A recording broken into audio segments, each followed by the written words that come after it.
His truck broke down on a Wednesday evening in October. That is the sentence that ended my entire life.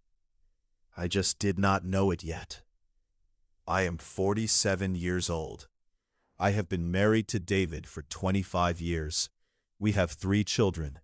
Emma is 22, Jacob is 19, and our youngest, Lily, just turned 16. David drives long-haul trucks. He has been driving them since before we got married. 2 weeks on the road, 3 days at home, sometimes 4. That has been the rhythm of our family for as long as our children can remember. He always told me he was tired. He always told me he missed us. He always cried at goodbyes. I believed every single tear. That Wednesday around 6 in the evening, my phone rang. It was David. His voice sounded strange, strained, almost panicked. He said his rig had broken down outside a small town in Pennsylvania, about 3 hours from our house in Ohio. He said the tow company could not get there until morning. He asked if I could drive down, pick him up, and bring him home for the night so he could come back in the morning. I said, of course. I left dinner on the stove. I told Lily to eat without me. I grabbed a thermos of coffee and got in the car. He texted me an address. That address is the only reason I am sitting here right now, telling you this story. I was about an hour from him when I stopped for gas. While I was filling up, I checked my phone. The address he had sent me, I plugged it into my GPS for the second time, just to confirm, but this time when I typed it in, my GPS auto-completed it differently. It pulled up a house, a residential address, in a quiet little suburb called Maple Grove. I thought, that cannot be right. He said he was on the side of a highway. Why would he send me a house? I called him. No answer. I texted him. Are you sure this is the right address? No answer. I waited 15 minutes at that gas station. Nothing. So I drove. When my GPS told me I had arrived, I looked up and saw a small white house. 2-story, American flag on the porch, a pink bicycle leaning against the steps, a swing set in the side yard. There was a Honda minivan in the driveway. Not David's truck, not anywhere near a highway. I sat in my car for 10 minutes, just staring. Maybe, I thought, maybe a friend lives here. Maybe he is staying with someone while the truck gets fixed. That makes sense, right? A friend on his route, a buddy from work. I got out. I walked up those porch steps. My hand was shaking when I rang the bell. A woman opened the door. She was younger than me, maybe 38, 39. Light brown hair pulled back in a clip, apron on, the smell of garlic and chicken behind her. She smiled at me, polite, friendly, the way you smile at a stranger. Can I help you? I opened my mouth to ask if David was here, when a little voice called out from somewhere inside the house. Mama, is Daddy almost done with his shower? That was the moment. Is Daddy almost done with his shower? The woman turned her head and called back. Almost, baby. 5 more minutes. Then she turned back to me, still smiling, still waiting for my question. I could not speak. I could not breathe. A second voice came running down the stairs, a boy, maybe 6 years old. He pushed past her legs and looked up at me with big, curious eyes. He was wearing pajamas with little dinosaurs on them. His feet were bare. He had a Band-Aid on one knee. He said, "Are you here to see my dad?" I think I made a sound. I'm not sure what kind of sound. The woman in the apron looked at my face for the first time, really looked, and her smile started to slip. She said, "Ma'am, are you okay?" And then, from the bathroom upstairs, I heard a door open. I heard footsteps. I heard a man clear his throat and call down, "Babe, who is at the door?" It was David's voice. The voice that had said good night to me on the phone for 25 years. The voice that had told me to drive carefully 2 hours ago. I turned around. I walked down those porch steps. I did not run. I did not say a word. I just walked. I heard the woman behind me, her voice rising.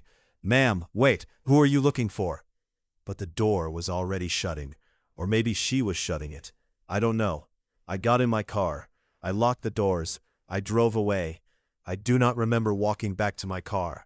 I do not remember the drive home. I have a memory of being on the side of the highway, vomiting into the gravel, my hazard lights blinking in the dark. I have a memory of the moon being very bright. I have a memory of a state trooper pulling up and asking me if I needed help, and me telling him no, no, no, I am fine, please leave me alone. The next thing I remember clearly is sitting on my own kitchen floor at 3 a.m. with a glass of wine I had not touched, scrolling through 17 years of photos on my phone, looking for the cracks. There were so many. The extra runs he took every Christmas Eve because the company really needed him and the holiday pay was so good. Every single Christmas Eve for at least the last 10 years. We always celebrated on the 23rd instead. Our kids never questioned it. They thought their dad was a hero, sacrificing his own holiday so other families could get their packages on time. Now I know he was just opening a different tree in a different living room, 3 hours away. The weekend in 2017 he was supposed to be home, but called to say a load got delayed in West Virginia. I had baked a cake for our anniversary. I ate it alone with the kids. He came home 4 days later with a bouquet of grocery store flowers and tears in his eyes. Lily's 10th birthday party. He missed it. He was stuck somewhere. She cried herself to sleep that night, and I told her, I promised her, that her father loved her more than anything in this world. Jacob's high school graduation, he made it, but he left 90 minutes after the ceremony, saying his dispatcher was screaming at him. I now believe he drove straight to Pennsylvania to attend Madison's school recital that same evening. Every double shift, every emergency reroute, every weekend he came home and went straight to bed because he was destroyed from driving. Every time I rubbed his shoulders and told him I was proud of him. Every time I made his favorite breakfast in the morning. Every time I told my friends, I am so lucky. I had built a beautiful life on top of a perfect lie. I did not call him. I did not confront him over the phone. I am not the kind of woman who screams. I am not the kind of woman who throws plates. I am the kind of woman who plans. The next morning, I called my sister, then my best friend Karen, who happens to be a divorce attorney, then my bank. By Friday afternoon, less than 48 hours after I had rung that doorbell, I had photographs of the house, the minivan, the children's faces and school photos. I had public records showing David had been listed as the resident at that address since 2008. 2008, 17 years. I had a printout of a Facebook profile under a slightly different name, David's middle name listed as his first, with photos of him and that woman at amusement parks, at school plays, at her mother's funeral, photos from every single year, going back over a decade. In one photo, he was holding a World's Best Dad mug. The little boy was hugging his leg. The little boy I had met on that porch on Wednesday. I did not tell him I knew. Not yet. He came home Sunday evening, like he always did. He kissed me on the forehead. He smelled like diesel and someone else's laundry detergent. He asked what was for dinner. I made his favorite: pot roast, mashed potatoes, green beans with bacon. We ate together. He talked about a load he had taken to Indianapolis. He laughed about a waitress at a diner who had given him an extra slice of pie. I smiled. I nodded. I cleared the plates. Then I poured him a glass of bourbon, sat down across from him at the table, slid a thick manila envelope across the wood, and said, "Open it, David." His face, I will never forget his face. He went pale, then red, then nothing, like a mask had slipped off, and there was just blank skin underneath. He did not deny it, not for 1 second. He said, "How long have you known?" That was his first question, not "let me explain," not "I am so sorry," not "Linda, please, listen to me." How long have you known? In that one sentence, I understood that he had been waiting for this day for 17 years, not afraid of it, just waiting, like a man waiting for a delayed flight. He told me everything in about an hour, calm, almost relieved, as if he had been carrying a backpack of bricks for 2 decades and was finally allowed to set it down. Her name is Rachel. He met her at a truck stop in Pennsylvania in 2007. She was a waitress. She was 21. He was 33. Madison was born in 2015. Owen was born in 2019. Rachel knew about me from day one. She knew I existed. She knew about Emma, Jacob, and Lily. She knew our address. She knew my name. She knew everything. And she stayed anyway. He told me he loved both of us, both families, equally. When he said that, sitting at my kitchen table, drinking my bourbon, with the wedding ring I bought him in 2000, still on his finger, something inside me went very, very quiet. I asked him only one more question. I asked him, did our children know? He swore on his life. The kids never knew. For some reason, that was the only mercy I needed. I told him to leave that night. He did. He walked out of our house at 11:30 in the dark, with one duffel bag and the keys to his second life. He drove 3 hours to her house. I imagine he slept in her bed that night. I imagine she made him breakfast the next morning.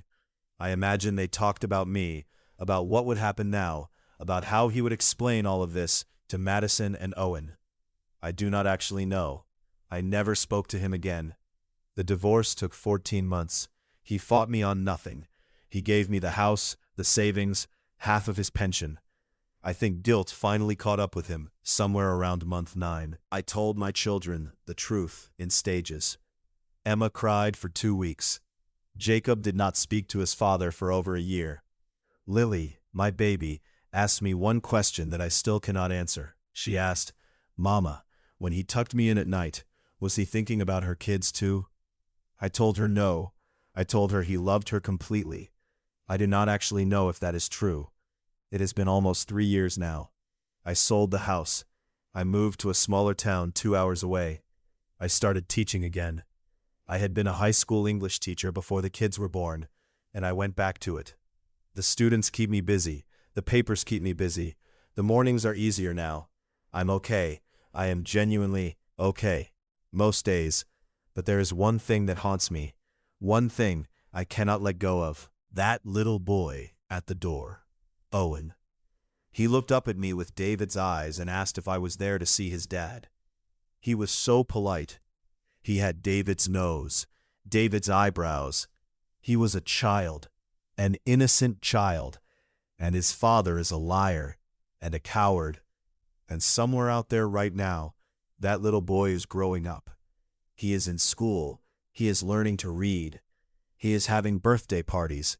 He has a half-sister named Lily that he will probably never meet. And every Father's Day, I wonder if he draws a card. I wonder if it says World's Best Dad.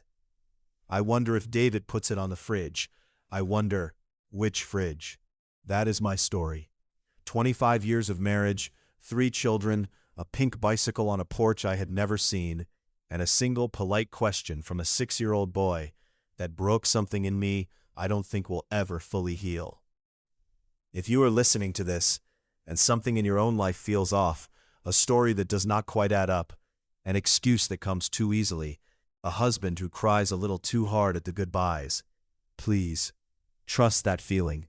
Get in the car, drive to the address, ring the bell, because the truth is always going to find you eventually. The only question is whether you want to find it first.